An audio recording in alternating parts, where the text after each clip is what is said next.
Hey writers.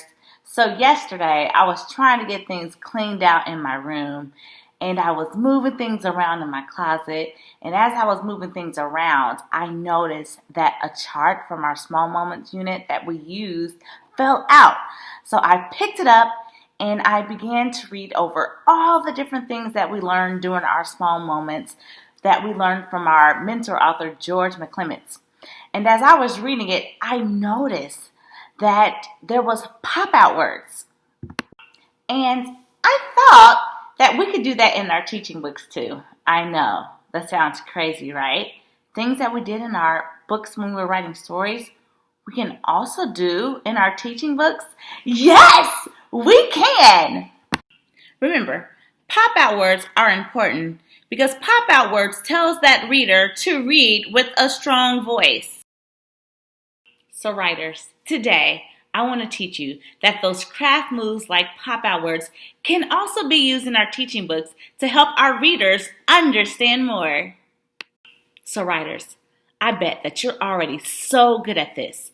I'm going to need your help in my book right now. Can you guys help me? Give me a thumbs up if you can help me. All right, writers, here we go. Let's take a look at All right, so let's think. If I am writing in my teaching book about restaurants in New Jersey City, I'm going to read it to you, and I want you to think what kind of pop-out words I could include. Okay, so restaurants, tacos, coffee shops, sushi, ice cream. There are good restaurants in New Jersey City. People should eat in lots of different restaurants to try new kinds of foods. We have food from lots of countries like Thai, Mexican, Australian, Cantonese food, and more. Let's think. Were there parts where you heard I was really excited that I could pop out?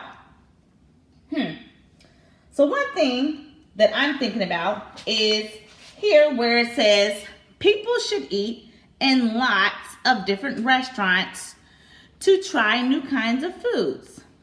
So if I want my reader to read it like this, people should eat in lots of different restaurants to try new kinds of foods, I want to make sure that I pop those words out. So I can pop out lots, and I can pop out the word different.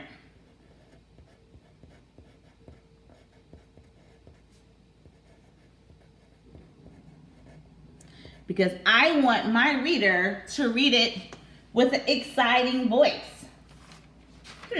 I think that works. Let's try it again. So people should eat in lots of different restaurants to try new kinds of foods.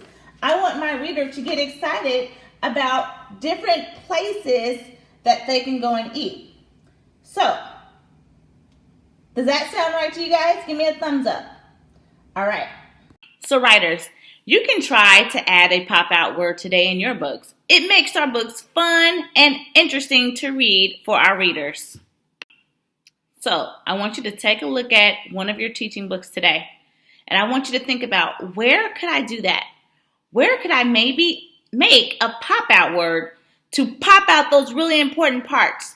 Those parts where I want my reader to read it with a strong voice. All right, writers, are you ready to make your books fun and interesting to read? Off you go.